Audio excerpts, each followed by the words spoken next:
Amin. Terima kasih untuk teman-teman PAW ya.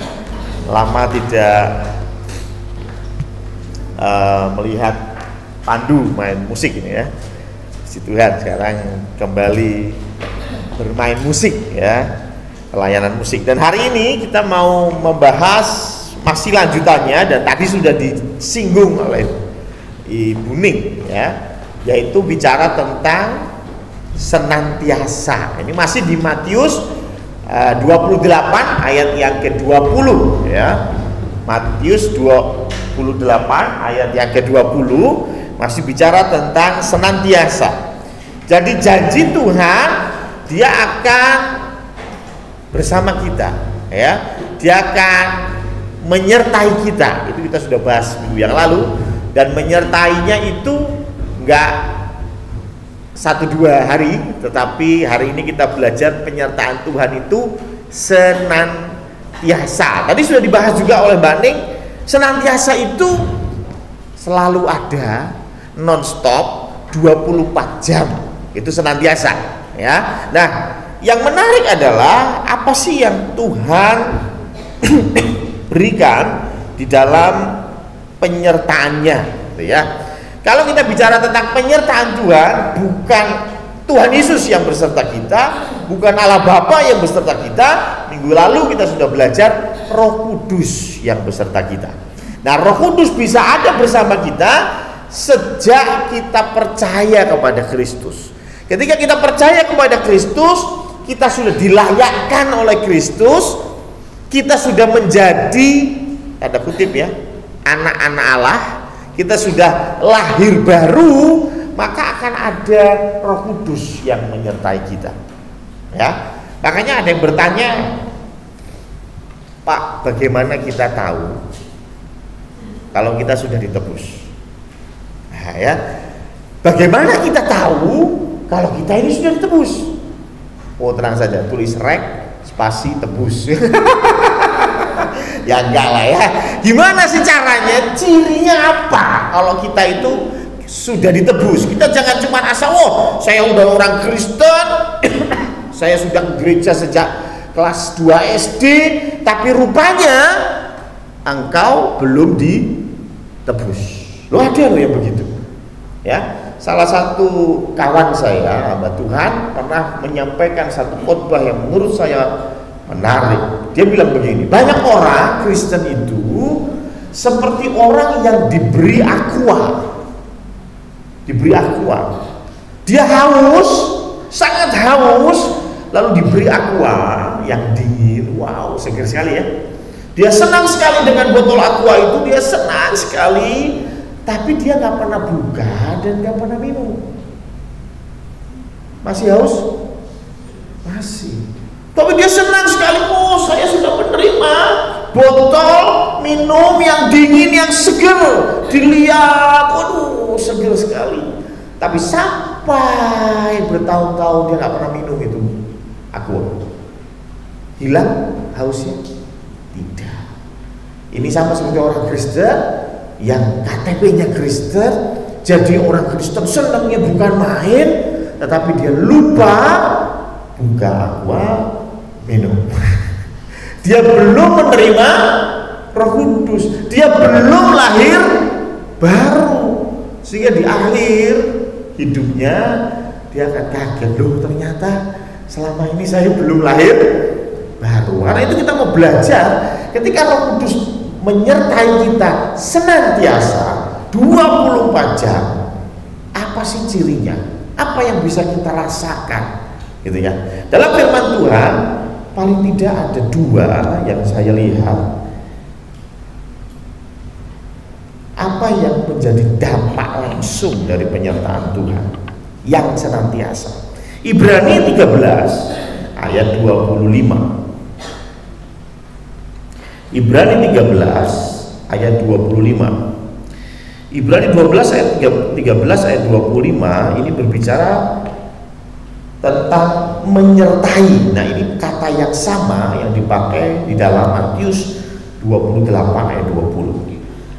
Setelah semua panjang lebar dijelaskan di dalam Ibrani 13, Dikatakan di ayat 25, kasih karunia menyertai kamu sekalian. Menyertai itu kata yang sama dengan senantiasa menyertai, ya. Jadi kasih karunia menyertai kamu sekalian. Jadi yang pertama yang kita bisa lihat adalah kalau kita sudah terima Roh Kudus, kita sudah lahir baru, salah satu cirinya yang Roh Kudus bawa adalah kasih karunia. Apa sih kasih karunia itu?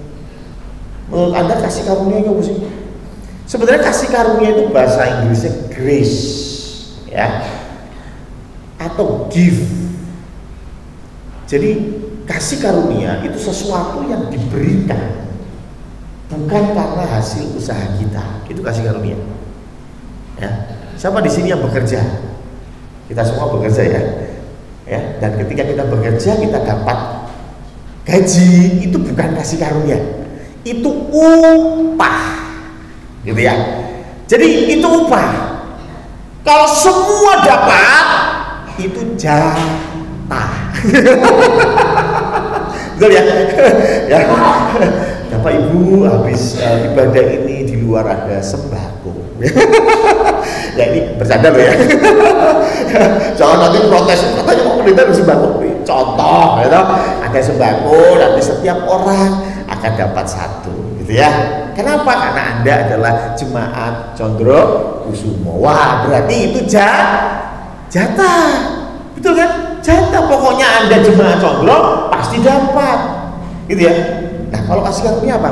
Apa yang diberi dan itu bukan usaha kita, dan itu hak prerogatifnya Allah. Hak yang memberi itu namanya kasih karunia. Nah, kasih karunia Allah itu yang terbesar dan puncaknya tidak lain adalah di Bukit Golgota, yaitu penebusan. Jadi penebusan itu kasih karunia Allah. Jadi ciri pertama orang yang lahir baru, orang yang mendapatkan penyertaan Tuhan yang senantiasa, yang pertama dia menghargai kasih karunia.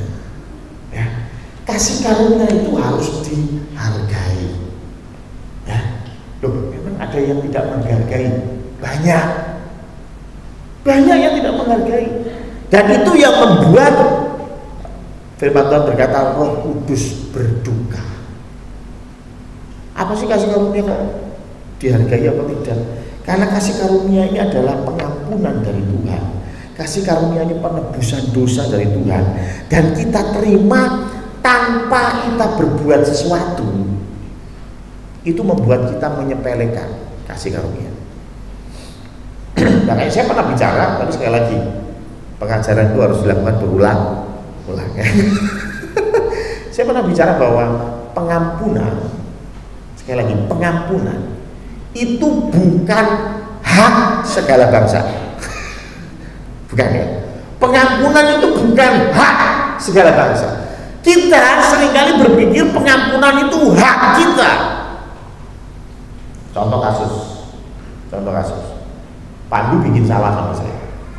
Contoh, duengelin, ya, saya marah besar dan Pandu akhirnya menyesal. Dia mau minta maaf, datang ke tempat saya. Oh, aku minta maaf kemarin aku kasar sama Om, gini.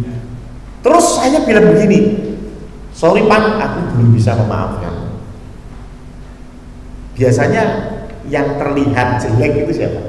Saya atau Pandu? Saya ya. Pak pendeta ora iso ngampuni. Kita merasa bahwa pengampunan itu haknya Pandu. Bukan. Pengampunan itu kasih karunia saya untuk Pandu. Betul ya? Pandu minta maaf itu baik. Saya mau memaafkan itu beda cerita. Setuju? Betul kan? Kadang-kadang kita berpikir begitu. Bahkan hamba Tuhan pun, ya, suami istri ribut, si salah suaminya. Terus suaminya minta maaf, istrinya belum bisa memaafkan. Sing dikhotbah sing ini. Istri ini sudah lepaskan pengampunan. lepaskan, haleluya. Jangan simpan dendam. Tuhan sudah mengampuni. Tuhan pun mengampuni, ada batasnya. Masih ingat ada seorang yang mati dan kemudian dia berkata, aku mengusir setan demi namamu, aku bikin mujizat demi namamu. Tuhan bilang apa? Gue gak kenal lo. Aku tidak mengenal engkau. Enyahlah engkau pembuat kejahatan. Artinya apa? Orang ini tidak menghargai pengampunan. Kenapa dia tidak menghargai pengampunan? Karena dia merasa gue gak ngapa-ngapain, diampuni kok. Bahkan maaf, ada beberapa jemaat yang hanya datang minggu pertama. Kenapa? Konsepnya minggu pertama ada pokoknya sebulan dia aku mawon orang mah salah, si penting minggu pertama datang, inilah tubuhku, inilah darahku, pasti diampuni, boleh. Kok kamu yakin? Harus, Allah itu harus mengampuni saya. Si ngomong harus sopo, itu kasih karunia, jangan salah. Kita berpikirnya pengampunan itu otomatis hak kita ketika kita minta maaf. Enggak loh, ya. Jadi hati-hatilah ketika bikin kesalahan. Kenapa? Karena kita berpikir pengampunan adalah hak kita, kita hidupnya jadi sembarangan. Tinggal minta maaf. Kan gitu toh? Karena merasa bahwa pengampunan adalah hak segala bangsa. Semua itu dapat pengampunan. Tetapi firman Tuhan, loh, kasih karunia Tuhan itu gak gitu modelnya. Itu pemberian cuma-cuma, dan bukan karena dia gak ada harganya makanya diberi cuma-cuma, tapi karena harganya sangat mahal. Dan ketika harganya yang sangat mahal itu diberikan kepada kita dan kita tidak menghargainya, kira-kira apa yang Tuhan lakukan? Ya sudah jelas ya, betul ya. Hal yang sama seperti kita lah ya. Kita punya teman salah, minta maaf, oke kita ampuni, besok gitu lagi ampuni ya, ya mungkin diampuni untuk berat. Tapi kalau udah 724 kali nggak apa-apa tuh Pak Pendeta, bukankah Tuhan menyuruh kita 77 kali 7 kali untuk mengampuni? Itu untuk korban, untuk yang disakiti. Tuhan bilang kamu harus mengampuni. Untuk yang disakiti, saya bicara untuk anda itu yang pelaku. Ya, anda yang pelaku jangan berpikir, oh dia harus mengampuni saya. Loh, dia ada yang harus kan? Itu urusannya dia sama Tuhan kok. Ya, jadi kasih karunia itu harus kita hargai. Ya. Ketika anda tidak menghargai kasih karunia, sebetulnya anda belum ditebus. Sebetulnya anda belum lahir baru. Kenapa? Karena konsep pertobatan itu bukan hanya bicara tentang tadi mencuri, sekarang tidak mencuri. Bertobat itu tadinya melihat mencuri itu baik, sekarang melihat mencuri itu buruk. Itu pertobatan. Perubahan cara pandang. Ada nggak orang yang menyesal hidup baik? Ada. Oh ngerti ngono aku selingkuh, ya apa sih? Kok malah menyesal, setia kok menyesal, kan lucu ya, kan benar ya? Oh ngerti ngono aku korupsi, bisa? Ya, loh, ini berarti orang ini berbuat baik bukan karena pikirannya baik, ngerti ya? Kepeksa. Ada nggak orang yang berbuat jahat karena terpaksa? Ada. Tapi jangan salah, ada orang-orang yang berbuat baik juga karena terpaksa. Betul? Wah kok Pandu setia sekali gitu. Ya gimana tiap hari HP-nya dicek. Ya berarti dia itu terpaksa gitu ya. Betul nggak? Itu terpaksa itu. Tapi ya meneh ya. mana-mana di monitor terus susah ya. Nah artinya kita berbuat baik terpaksa juga ada, dan Tuhan tidak mau itu. Kalau kita berbuat baik itu terpaksa, berarti cara pandang kita salah. Nah, makanya dulu itu kan selalu bilang lahir baru itu dulunya kamu itu kerbau yang sukanya berkubang di dalam lumpur, sekarang kamu kucing yang tidak pernah suka ketemu yang kotor-kotor, kan begitu ya. Biasanya hamba Tuhan itu kan mempermisalkan begitu, gitu ya. Itu lahir baru, setuju. Kucing tidak pernah berpikir lumpur itu enak, betul? Kerbau tidak pernah berpikir bersih itu enak, betul? Selama engkau masih tertarik kepada sampah, engkau sebetulnya lalat. Kan gitu kan? Ya, setuju ya? Jadi kalau kita melihat sebuah kejahatan, wah enak ya, bojone papat gitu. Berarti pikirannya udah bener, betul ya? Berarti dia juga sebetulnya pengen, cuman apa boleh buat, rekening nggak cukup, betul? Coba kalau Tuhan kasih rekeningnya cukup, kira-kira bojone papat, luwe, gitu. Ya kan? Betul ya? Itu cara pandang. Jadi kalau kita cara pandangnya belum berubah, berarti kita belum menghargai kasih karunia. Kita belum menerima kasih karunia. Wes cek masing-masing. Kita masih melihat sesuatu yang kotor itu menyenangkan. Loh, ada orang yang tinggal di dalam dosa, tapi dia nggak nyaman dengan dosa. Ada. Nah, yang lebih parah adalah orang yang tidak tinggal di dalam dosa, tapi melihat orang yang tinggal di dalam dosa itu enak. Sama seperti orang Mesir yang keluar dari orang Israel yang keluar dari Mesir, dan mereka bilang apa? Oh enak tinggal di Mesir. Loh ini kan sama ya, artinya belum lahir baru. Ketika kita tinggalkan dunia kita yang lama, kita tanda kutip seolah-olah udah lahir baru, tapi kita bilang enak dia. Ya, masih suka lihat di belakang truk cepenak zamanku toh ya.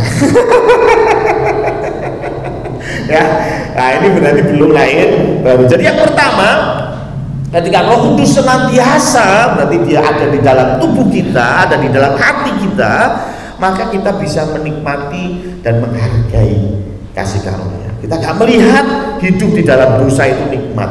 Kita akan melihat aku bersyukur aku tidak mencuri, ya kan? Aku bersyukur aku tidak berbohong. Itu artinya kita sudah lahir baru. Yang kedua, apa sih yang kita dapat ketika penyertaan Tuhan yang senantiasa itu? Roma 15 ayat 33. Roma 15 ayat 33. Allah sumber damai sejahtera menyertai kamu sekalian. Kata yang dipakai menyertai itu menyertai senantiasa, sama yang dipakai. Nah, sumber damai sejahtera. Jadi yang kedua, apa yang kita dapat ketika kita diperlengkapi oleh Roh Kudus? Yang kedua adalah ada damai sejahtera. Ya kan? Dan opo kuwi damai sejahtera? Saya sudah bicara berkali-kali, damai sejahtera itu komponen yang penting untuk kita bisa menikmati. Ya, kemarin Jumat saya khotbah juga tentang ini, tapi kan tentu nggak semua datang. Ya, nah, damai sejahtera itu kadang-kadang pergi dari kita nggak sih? Jujur, pergi ya. Ya, misalnya Pandu siap latihan musik, jadi beda betul Ronald teko-teko, ya wah wis keringat dingin. Bocah ini dia ditelepon ora diangkat ya. Damai sejahtera gila, ya toh? Wis kemerungsung di sini emosi, ya toh? Ronald teko langsung bisa seneni. Padahal orang dua ini mau pelayanan. Tapi pagi-pagi sebelum datang ke gereja sudah ribut, damai sejahtera sudah hilang, betul ya? Di rumah kan juga kadang-kadang begitu, rebutan kamar mandi. Tadi saya tanya ke Buning, loh Pak Sugeng mana? Kalah pingsut, jadi rupanya mandinya terakhir. Om Bimba kalah terakhir ya. Ya kadang-kadang itu terjadi sehingga damai sejahtera kita yang tadinya kita enjoy, yang moodnya bagus, jadi moodnya jelek, betul ya? Ya ketika pergi bersama-sama tamasya itu biasanya enak, tapi begitu terjadi sedikit keributan, ya toh, moodnya jadi gak enak. Terus mending mulai weh. Kenapa? Sudah tidak bisa menikmati. Ya, ada di sini yang pernah begitu, ya. Sudah disetting liburan dengan istri, dengan anak, ya, ya baru sampai lokasi wis geger mek bojone. Ya. Awalnya pengen mulai langsung ya. Ngapain di sini ya? Mulai wes ya. Nah, karena apa? Damai sejahtera hilang. Loh, padahal kan kata Tuhan senantiasa tadi apa? Non-stop, 24 hour, ya, 24/7. Ya, 24 jam 7 hari, berarti kan non-stop gitu ya, orang perlu pintu, orang tahu tutup, ya kan? Nah, kenapa kok damai sejahtera ini kadang datang, kadang pergi? Ini damai sejahtera yang disediakan oleh dunia. Berhubungan dengan apa?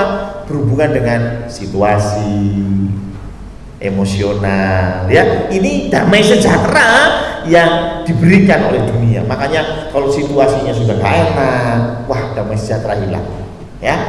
Kondisi rekening gak enak, damai sejahtera hilang. Ini damai sejahtera yang dunia tawarkan. Tetapi apa yang ditawarkan oleh Tuhan melalui Roh Kudus penyertaannya?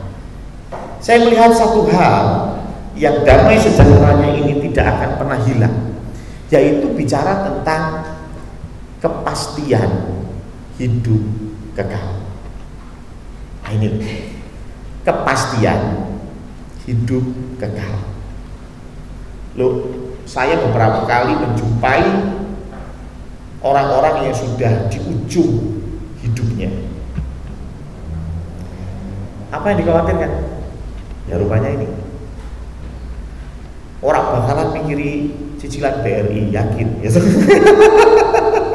Ya, kalau Anda sudah di ICU, ya, yang didengar cuma tit, tit, nah itu sudah ya, itu nggak akan mikirin yang lain. Pikirannya mau ngomong, balik yang nanti, betul ya? Orang-orang yang saya lihat dia penuh dengan Roh Kudus, tidak pernah ragu, bahkan sampai akhir hidupnya pun dia tidak ragu.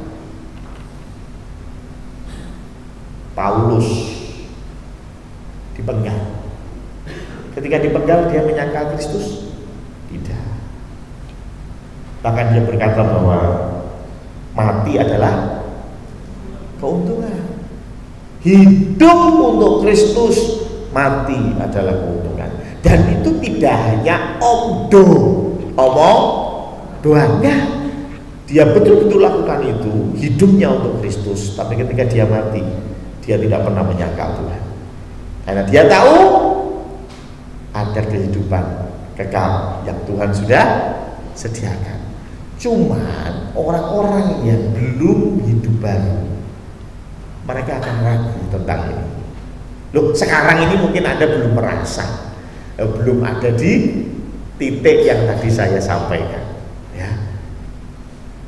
Ketika Anda ada di titik itu, coba bayangin, ya, mungkin usia sudah 70 lebih, ya, mulai dari segala asam sudah ada, asam lambung, asam sulfat, asam urat, ya, asam apa meneh, gitu.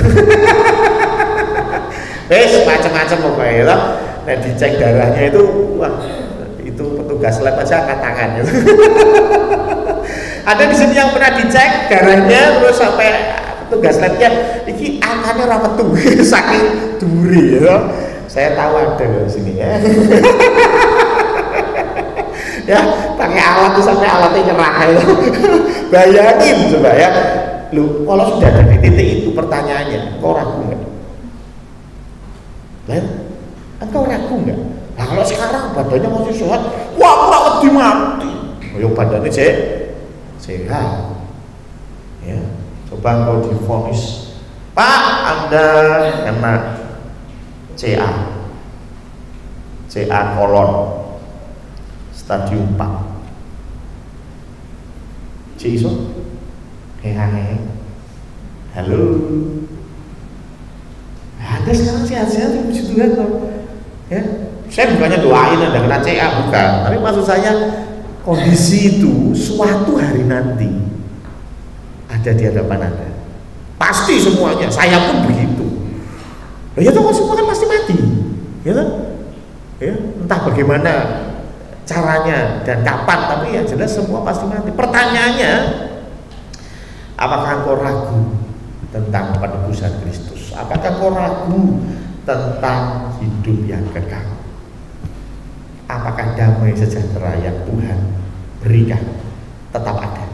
Kalau tidak ada, berarti sebetulnya memang belum pernah dapat damai sejahtera model ini. Karena apa? Sekali dapat, Tuhan bilang senantiasa. Berarti kalau di ujung akhir ternyata nggak dapat, ya berarti sebetulnya dari awal nggak dapat. Atau mungkin sekarang Anda yang masih ragu. Ya sajarnya aku sih Pak Pendeta, aku ki yo piye yo. Uripku koyo ngene ya gitu. Aku mlebu swarga ora yo. Loh ya tak? Loh, saya nggak menyalahkan. Kenapa? Karena setan itu tugasnya begitu itu. Kok tugasnya? Kerjaannya. Ya tak? Setan itu mengungkit-ungkit masa lalu kita. Dosamu seperti ini loh. Kamu itu nggak layak di hadapan Tuhan. Kamu itu. Ya betul. Tetapi kita tahu bahwa semua dosa yang sudah dibereskan di hadapan Tuhan, pasti Tuhan berikan pengampunan. Amin. Itu yang harus dipegang, sehingga kita tidak perlu lagi takut apakah kita nanti mati seperti apa. Dan itu yang terjadi di dalam diri Pak Pendeta Joko Purnomo. Pak Joko Purnomo itu dari Kristen gara-gara takut mati. Ya, takut mati. Itu Pak Joko tuh dari dulu waktu pindah ke Kristen takut mati. Tapi kalau sekarang saya ngobrol-ngobrol, koyok rawedi sih, ya, rawedi sampai 70 berapa sekarang? 3, ya 73. Ya, disuruh operasi batu empedu. Itu aja Pak Joko ngomongnya, masih kecil. Paling bapak ini kan berapa tahun lagi sih hidup ya. Nah, kalau ngurusi batu ginjal malah batu empedu malah operasi dan lain sebagainya, nggak bisa menikmati. Sepenting saiki menikmati lah, ya delok nek yo mati. Gitu. Ya, loh, berarti kan tidak ada kekhawatiran, tidak ada ketakutan. Tetapi berapa banyak orang-orang yang takut ketika menghadapi. Artinya apa? Mereka tahu, mereka tidak punya pegangan yang pasti. Tetapi orang-orang yang percaya kepada Tuhan, yang sudah diberi penyertaan daripada Tuhan, yang senantiasa, tidak pernah hilang, kita pastinya tidak pernah khawatir kemana kita pergi setelah kematian. Amin. Ya. Yang ketiga, bukan penyertaan Tuhan senantiasa yang dibahas, tetapi apa konsekuensi logisnya. Kalau Tuhan itu menyertai kita senantiasa, konsekuensi logisnya, kalau kita mengatakan bahwa Allah menyertai kita, Roh Kudus menyertai kita senantiasa, konsekuensi logisnya, memang minggu lalu saya sudah bahas, ada berkat, ada perlindungan dan lain sebagainya. Amin. Kita tidak dibiarkan seperti yatim piatu, yes. Tapi ada dampak lain. Pernah jalan-jalan sama Bu Harti? Pernah ya jalan-jalan sama Bu Harti. Itu kita damai sejahtera ketika sedang melakukan pembayaran. Ya toh? Ya, kalau kita melakukan pembayaran itu damai sejahtera karena ada Bu Harti. Tetapi ada dampak lain. Oh no. Aku mbek Pandu ora iso guyonan lepas ya. Karena Om Buanti. Ono polisi nih gitu. Ya gitu ya, betul ya, paham ya maksud saya. Jadi penyertaan Tuhan, memang Tuhan akan menyertai kita, Tuhan akan menjaga dan lain sebagainya, berikan damai sejahtera, amin. Tapi ada konsekuensi logis. Hidup kita selalu dalam pengawasannya. Betul? Gitu? Coba kita baca di dalam Ibrani 4 ayat 13. Ibrani 4 ayat 13. Ini bicara tentang tidak ada suatu makhluk pun yang tersembunyi di hadapannya, sebab segala sesuatu telanjang dan terbuka di depan mata Dia, yang kepadanya kita harus memberikan pertanggungjawaban. Jadi Tuhan itu ngerti segala sesuatu. Ini kita jangan berpikir masalah tindakan saja ya. Kalau tindakan, nggak cuma Tuhan, CCTV juga ngerti, ya kan? Ketika kita mau mencuri, mau CCTV, ya. Tapi Tuhan melihat jauh lebih dalam, karena Roh Kudus itu ada di dalam hati kita. Roh Kudus bisa menyelidiki apa yang ada di, nah ini, pikiran kita itu yang jahat. Sebelum segala sesuatu terjadi, munculnya di mana dulu? Pikiran. Ya. Ketika ekonomi semakin menghempit, butuh uang buat beli popok, buat beli susu, kerjaan gak jelas, mulai muncul. Ketoi di Mas Firman nanti, apa? Ya boleh lilin. Ya. Boleh lilin, gue si Joko, aku si metu gitu. Loh bener gak? Ada berapa banyak kita akhirnya jatuh di dalam dosa bermula dari pikiran. Gitu? Kalau yang gak dari pikiran itu namanya tidak disengaja. Ya kan, naik motor, tiba-tiba ada kucing lewat, kelindes, kucingnya mati. Berarti itu tidak ada di pikiran loh. Tapi kalau Anda berpikir, kita kalau kucing sekarang kita cekel pakai ini enak. Nah, itu sudah di pikiran gitu ya. Itu bukan kecelakaan gitu ya. Itu memang sengaja ya. Ketika kita memikirkan kejahatan, memikirkan sesuatu hal yang buruk, maaf, suami istrimu mungkin belum tahu, anak-anakmu belum tahu, pendetamu apa meneh, Tuhan sudah tahu. Ya, sudah tahu. Makanya yang perlu dibereskan apa? Pikiran. Ya. Jangan berfokus pada boleh nggak merokok, boleh nggak makan babi, boleh nggak boleh. Itu dampak dari apa yang ada di pikiran. Boleh nggak ditato? Sering kali saya dikasih pertanyaan yang seperti itu. Ya. Orang Kristen boleh ditato nggak?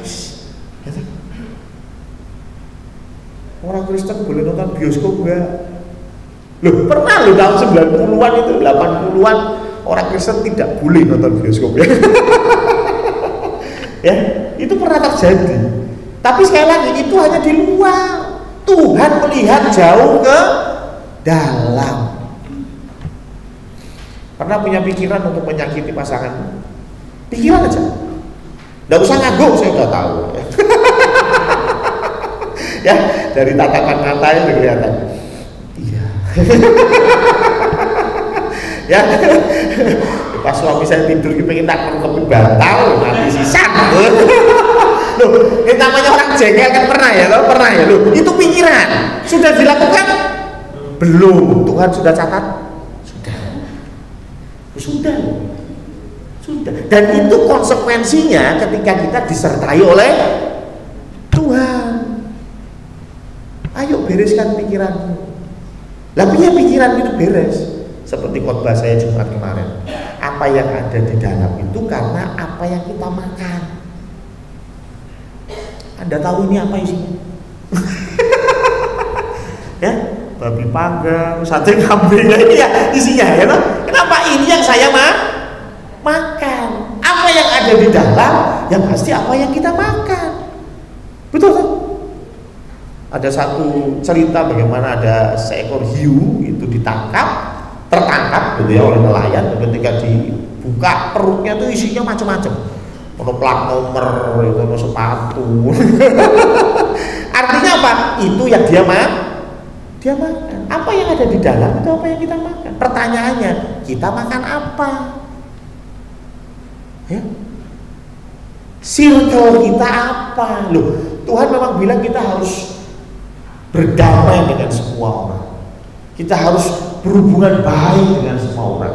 Tapi saya pernah juga khotbah tentang ada orang-orang yang perlu dekat dengan kita.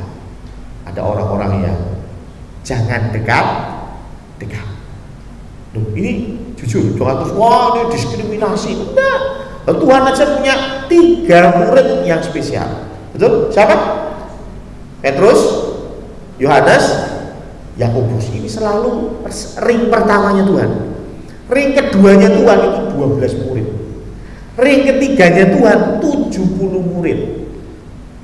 Dan beberapa orang dari 70 murid itu ya seperti Markus, Lukas. Ini bukan murid 12, ini ring ketiga. Artinya Yesus saja menempatkan orang-orang itu ada layernya. Ya, ada layernya. Loh, semua baik, semua dikasihi, tapi ada layernya. Kenapa? Karena itu menentukan siapa kita. Ya. Ada yang berkata kalau kita kumpul dengan orang kaya, maka Anda akan jadi orang kaya berikutnya. Kalau kau kumpul dengan orang-orang yang gagal, kau akan menjadi orang gagal berikutnya. Kalau kau kumpul dengan orang-orang yang penuh semangat, maka kau akan jadi orang yang penuh semangat berikutnya. Artinya apa? Circle kita menentukan. Ya, circle kita menentukan. Saya pernah cerita bahwa saya itu dulu SD-nya Salomo. SD Salomo. Siapa di sini yang Salomo? Gitu. Kelihatan lah ya. Ya, saya ini SD Salomo. Ya memang backgroundnya saya dulu dari penabur. Kalau di Cirebon dulu penabur. Tapi di sini saya masuk SD kelas 5 dan 6 di Salomo. Salah satu pak guru saya ada di sini. Gitu. Guru saya kelas 6 gitu ya. Dan SMP saya SMP 1. Waktu saya di SD, saya merasa itu saya pinter. Saya merasa saya pinter. Kenapa? Koncone le parah. Saya punya teman ya, itu bahkan umurnya sudah 16 tahun apa 15 tahun ya Pak Joko ya. Saya itu masih SD kelas 6. Dia itu udah 16 atau 17 tahun. Wis gede dhuwur kaya wong dewasa ngono kae. Ternyata sudah berkali-kali nunggah. Itu ada di SD Salomo. Muridnya Pak Joko dulu. Gitu. Enggak tahu muridnya atau bukan. Muridnya Pak Joko ya. Gitu. Bayangin.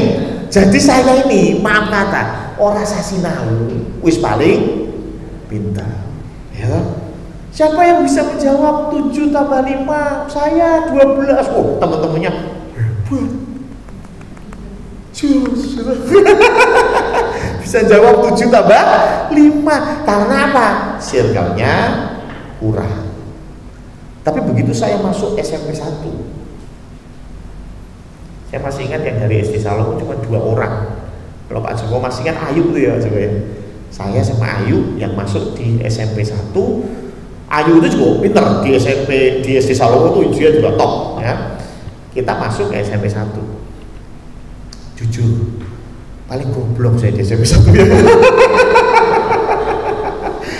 Paling goblok ya. Ketika saya di SMP 1 ya, aku sombong, aku bisa ngitung 7 tambah 5 diketawain. Ya, ternyata mereka jauh lebih pinter. Mereka les di luar. Mereka punya ya guru bimbingan belajar sendiri. Wah, luar biasa. Sehingga ketika saya di SD, saya nggak pernah belajar. Kenapa? datu dene nomor 1 ya gitu. Ngapain belajar ke sorry ya kan? Bener nggak Pandu? Setuju ya? Nah ketika saya di SMP 1, wah kok yang ini rek bodoh dewe. Akhirnya apa? Mau nggak mau saya belajar. Ngerti ya? Jadi bukan masalah dimarahin Pak Joko atau enggak, tapi circle kita siapa? Ya. Kalau circle kita orang-orang yang maaf kata ngomonginnya tentang kegagalan, ngomonginnya tentang tidak ada harapan, ngomonginnya wah pemerintah busuk ini itu dan lain sebagainya, percuma pemilu-pemilu. Ada kan orang yang pesimis begitu ya? Ada. Ya kita jadi pesimis, betul ya?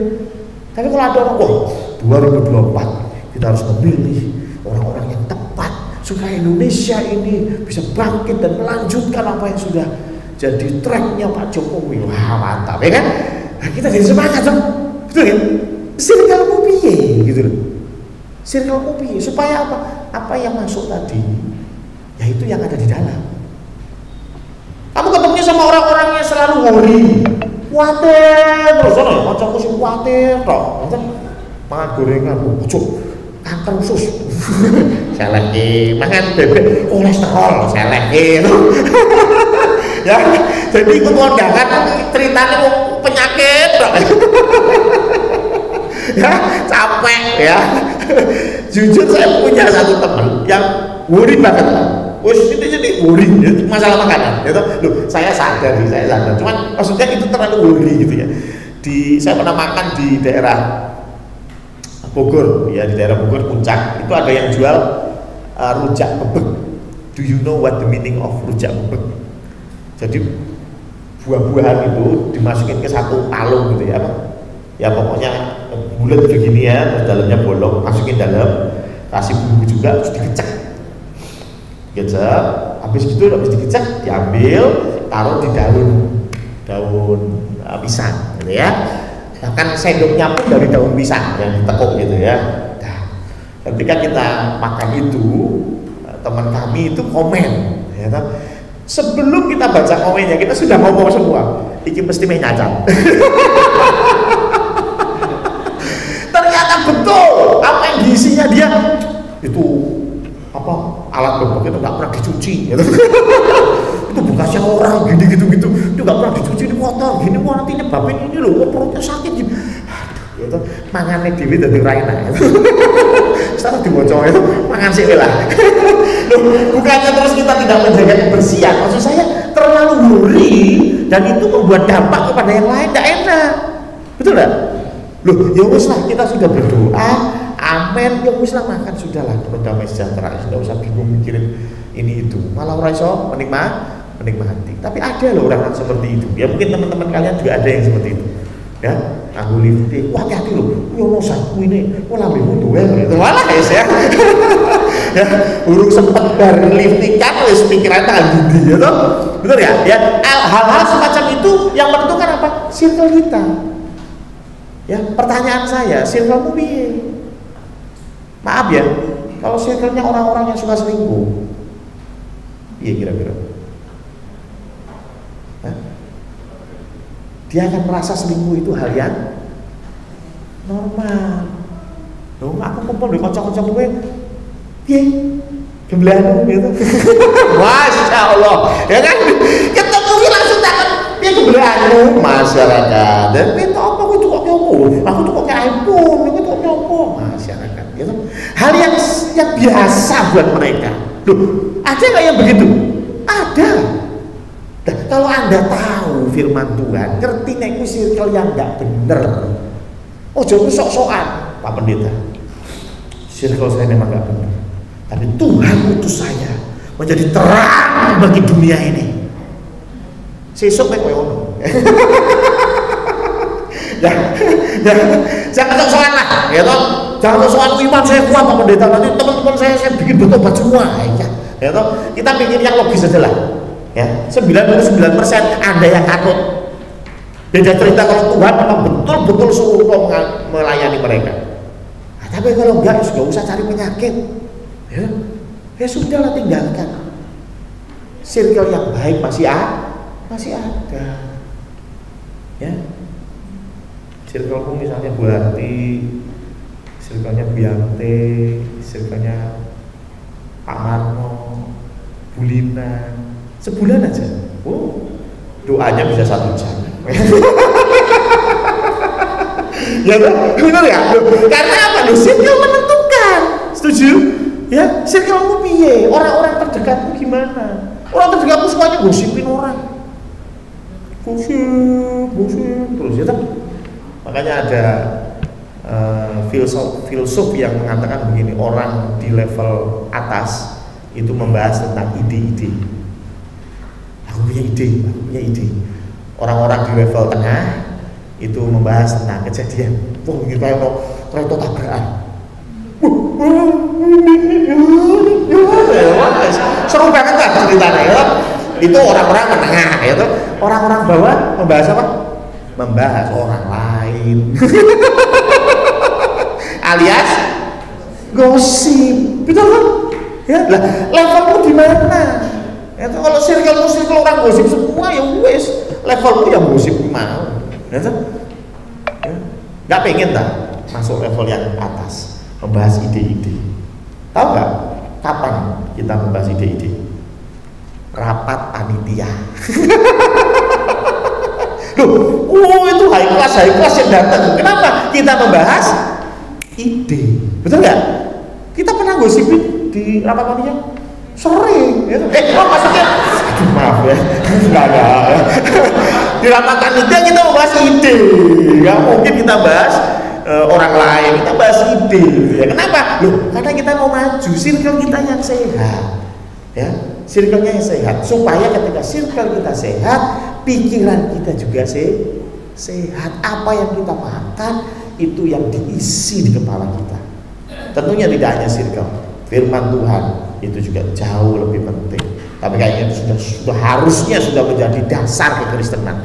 Baca firman Tuhan, renungkan firman Tuhan. Seperti pagi ini Anda mendengar firman Tuhan, ini pun makanan yang baik untuk pikiran yang positif.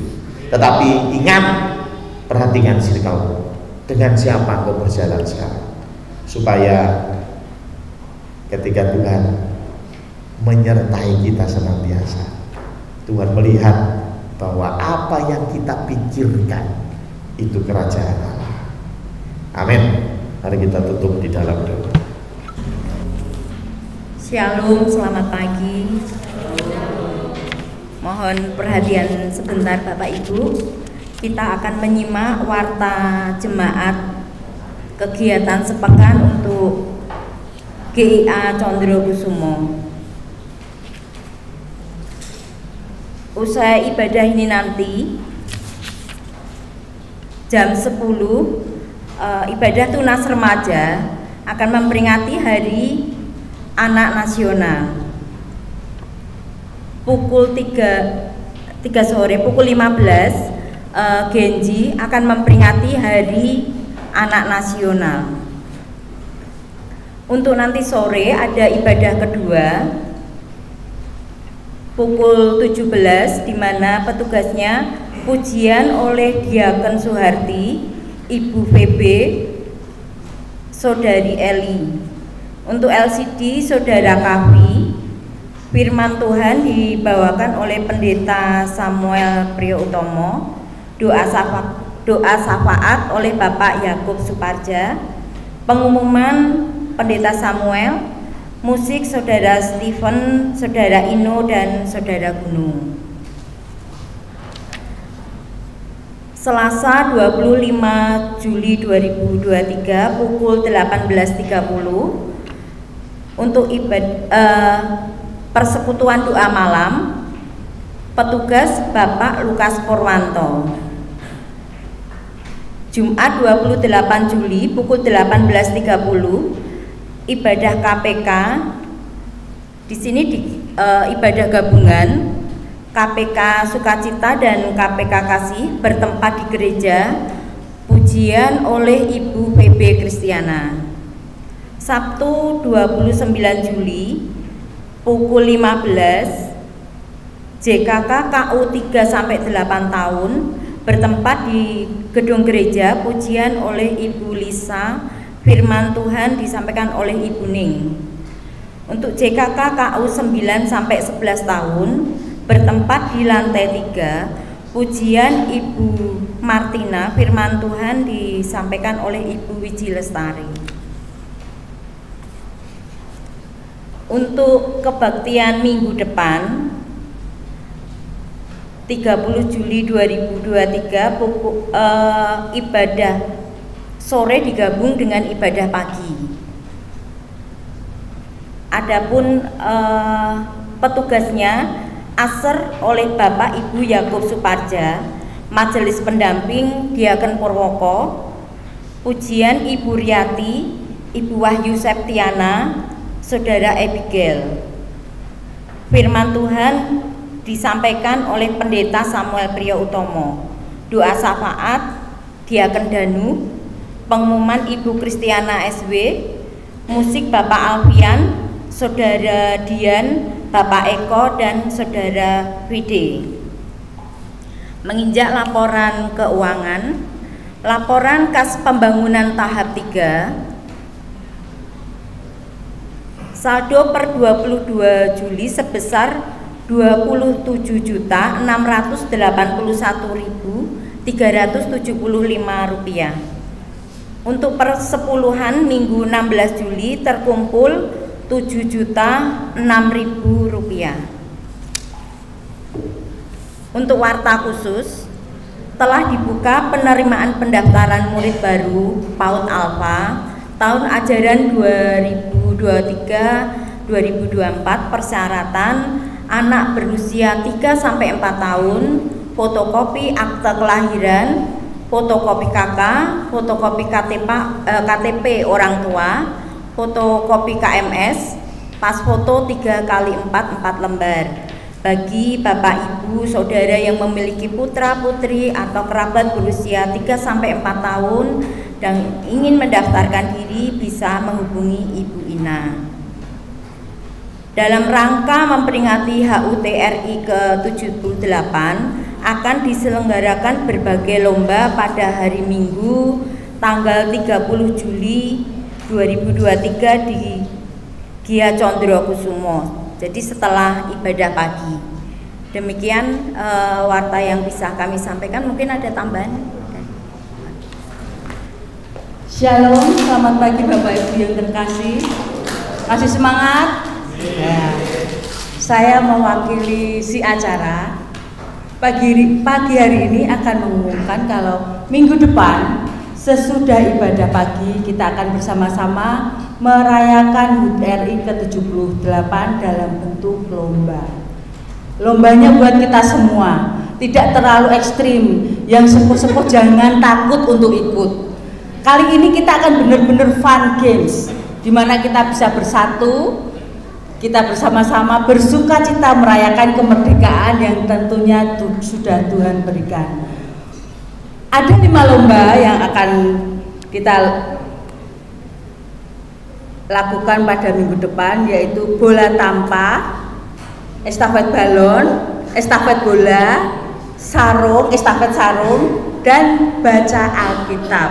Ya, ada 5 lomba ini semua adalah bentuk apresiasi dari amanat agung yang sudah Tuhan berikan. Kita apresiasikan lewat lomba-lomba. Dan saya yakin kita pasti kepo, kayak apa sih?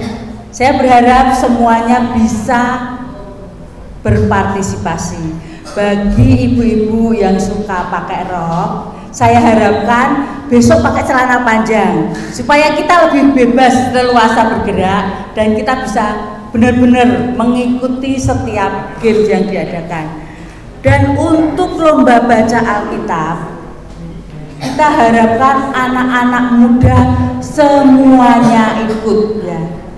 Kita belajar untuk bisa membaca Alkitab dengan tidak perlu seperti puisi, ya, tetapi setidaknya orang yang mendengar paham akan apa yang kita baca. Karena sering kita mendengar Alkitab, orang membacanya belepotan, jadi malah kita kesusahan. Jadi mulai saat ini kita akan, terutama anak-anak muda ini, Semua ya, mas-mas itu juga boleh ikut. Nanti Pak Pendeta yang jadi juri untuk membaca Alkitab. Itu saja mungkin yang bisa saya berikan. Saya berharap semuanya bisa berpartisipasi dalam perayaan Lomba HUT RI besok minggu yang akan datang. Monggo Pak Pendeta. Ya, terima kasih Mbak Buni. Tambahan dari saya 2 ya. Yang pertama adalah ini nanti akan diumumin lagi di warta jemaat biar nanti bisa di follow up ya Bu Ketua ya. Jadi yang pertama adalah panitia membuka kesempatan untuk Bapak Ibu yang mau berpartisipasi di dalam hadiah lomba. Jadi bukan lombanya saja, lombanya tadi kan sudah disampaikan. Ini hadiah lombanya.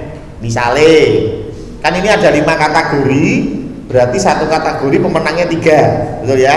Berarti ada 15 hadiah, gitu ya.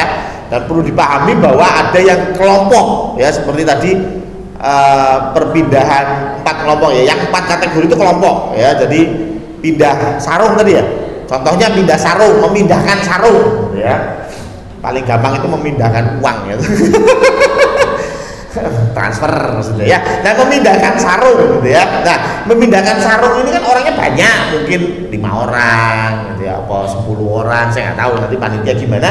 Tapi pasti ada juara 1, 2, 3. Nah, kita membuka misalnya nih, dengan aku tak nyiapin hadiah buat yang balap sarung misalnya. Tapi hadiahnya cuma 1 paket aja. Enggak apa-apa. Enggak masalah, enggak harus 3-3-nya, maksudnya harus juara 1 Sediani, juara 2 Sediani, juara 3 enggak. Saya punyanya buat satu tim aja, isinya 5 misalnya. Ingat ini 17-an ini bukan gede-gedean lomba ya, hadiah. Ini hadiahnya yang fun aja. Bapak Ibu kan pernah ikut lomba 17 kan hadiahnya apa? Pulpen. Paham ya? Ya piring apa itu? Tupperware ya, model-model gitu monggo. Nggak boleh ya, nggak boleh nyebut merek ya. Maaf, saya nggak di endorse loh ya. Nah, tapi kan harus dipahami bahwa ini untuk satu grup, gitu ya maksud saya ya. Jangan terus saya tak ngasih hadiah untuk yang sarung, bantal si tok. Kamu gantian dino ini gue besok kan ora mungkin. Ya pikirkan juga. Nah, nanti bisa tanya lebih lanjut ke panitia. Untuk yang sarung ini satu hadiah berapa orang ya, supaya mereka juga bisa nyiapin ya. Bapak Ibu nanti akan dikasih detailnya di WA group ya. Jadi silakan, atau mungkin aku punya boneka 1 misalnya, boneka 1 mau tak kasih hadiah.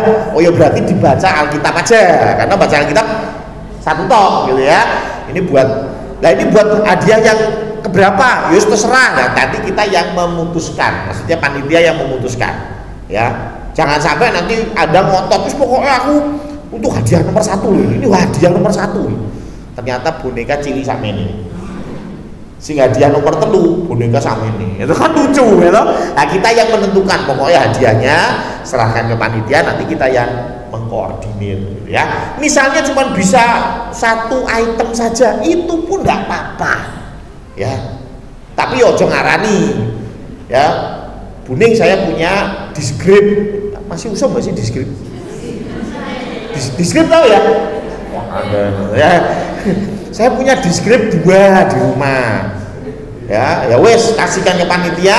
Nah, nanti diskripnya itu nanti dikombinasi sama yang mana, terserah panitia ya toh. Pokoknya itu nanti persembahan kita untuk hadiahnya yang ikut lomba gitu ya. Jadi silakan, nanti akan dikasih detailnya di WA group, dan saya berharap kita semua bisa berpartisipasi ya. Ya, tapi ya hadiahnya sing rada mentolo ya toh. Ini saya punya pensil 2B itu ternyata pensil bekas garis sakmene ya. Ya ojo lah ya. Yang wajar lah hadiahnya ya toh, jangan kebangetan ya. Saya kira itu tambahan yang pertama. Tambahan yang kedua adalah ini dibuka kesempatan, ini kita cari lowongan ya, cari tenaga ya. Jadi gereja ini mencari tenaga untuk daycare, karena kita akan membuka daycare ya. Jadi untuk ibu-ibu, terutama ibu-ibu ya, kalau yang daftar patri kayaknya kita tolak Pak ya. Ya, anaknya lari misalnya. Apalagi cobrut ya.